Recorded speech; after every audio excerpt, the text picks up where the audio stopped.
ftmKICKSTART. I feel like I need to acknowledge my face. It's a little out of control in this area, and it's driving me nuts. And I almost didn't want to make a video because I'm very self-conscious and I hate things on my lip. Fucking cold sore. I hate cold sores.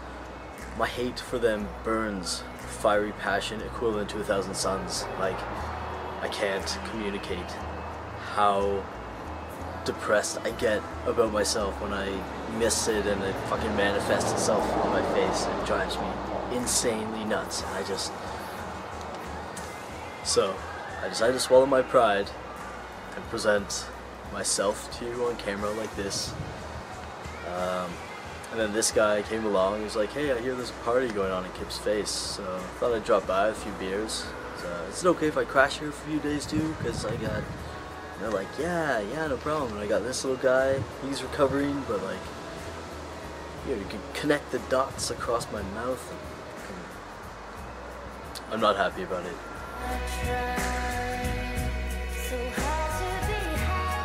This week's topic is really good, which is why I am making a video. I didn't come out in high school. I didn't have the guts. I really was very focused on being stealth when I first started transitioning. When I first realized I was trans, the idea of people knowing that I had been born female and transitioned to male, I didn't like it. I had this fantastical idea that I could save up money, move out, get the surgery, start hormones, get my name changed, birth certificate, all that stuff, do all that stuff by myself, and then once it was done and I was basically at the point I am now, I could leave the country and just start a new life as a man and have no one know. So that was my plan. After high school I took a year off, and that's when I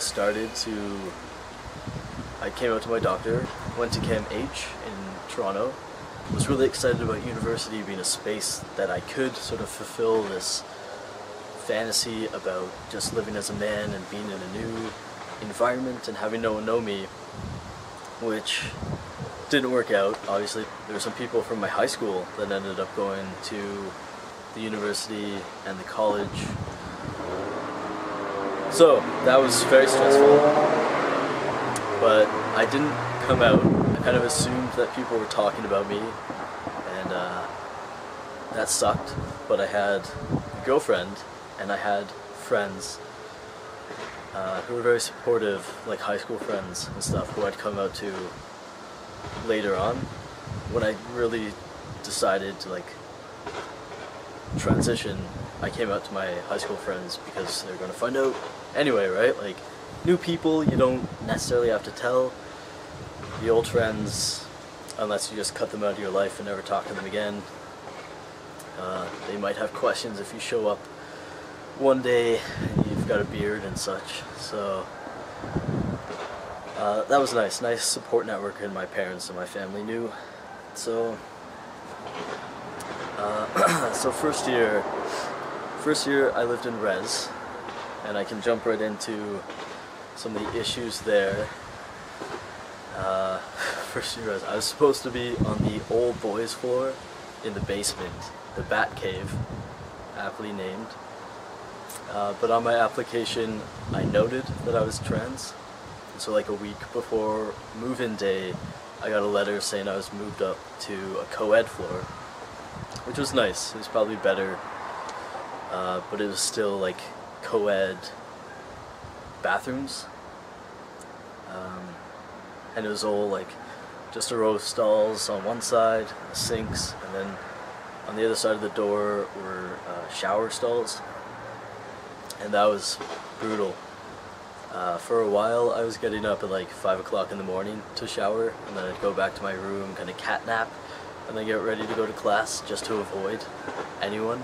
And then I got lazy and tired and bogged down from school and couldn't get up that early anymore, so I would just like bring all my clothes with me to the shower, all my binding stuff. I'd go to the shower fully clothed, and then with change of clothes and clean tensor bandages if I needed. I'd put my towel over the door to cover the seams so no one could like peek in, because you can't trust anyone. Like, I would never trust college students there. I'd shower quickly, and how would I do it? I'd take my clothes, then I think, or sometimes I'd bring 2 towels or something. I'd do something so I could still cover the seams and dry myself off in the stall, like on the dry side, and then I'd get dressed, bind in the shower stall,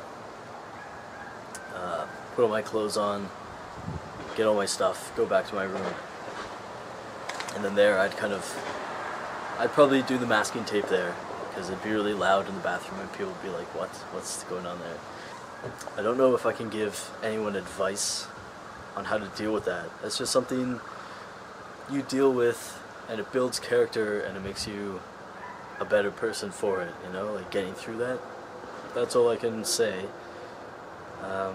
There's a lot of controversy going on now about gender-neutral bathrooms, so I don't know, like, it'd be the same issue with gender-neutral, because that was a gender, Jesus Christ, that was a gender-neutral bathroom. It was a co-ed bathroom, so guys and girls went in, like, there was no symbol of a man or a woman on the door, like, everyone used it, so what else can you do except make like individual shower rooms, I guess, that, right, that's just something you have to deal with. Or, you know, don't live in res and get a home, like rent a house with a bunch of friends. But then how do you do that? And that's what I did second year, because I made friends in res to get a house second year, and then that was better. What else? Got a list here. First year in res, I told one of my friends that I met on like the first day of orientation, and that was really helpful, having someone in the friend group who understood, who knew what was going on, because like a situation came up. I was at a party, I was binding, one of my guy friends like hugged me from behind, and he was like, "Oh, what's going on here? Like, what have you got on? What are you doing?" And my friend was like, "Oh, it's a back brace." Yeah, it's like, cause I'm like, so friend to the rescue, just totally got my back. It was great. So after that, I slowly started coming out to my other friends.